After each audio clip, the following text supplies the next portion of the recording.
हज़रत यूनुस अलैहिस्सलाम अल्लाह के एक जलील अल क़दर पैगंबर थे। आपको कुरान मजीद में ज़वालनून और साहब अल हूत, मछली वाले के नामों से भी याद किया गया है।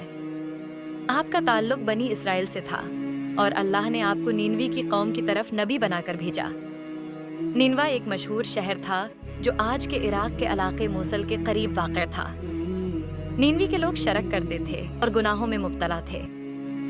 अल्लाह ने हज़रत यूनुस को हुक्म दिया कि वो इन लोगों को तौहीद, एक अल्लाह की इबादत की तरफ बुलाएं। हज़रत यूनुस ने कई साल तक इन लोगों को अल्लाह का पैगाम पहुंचाया।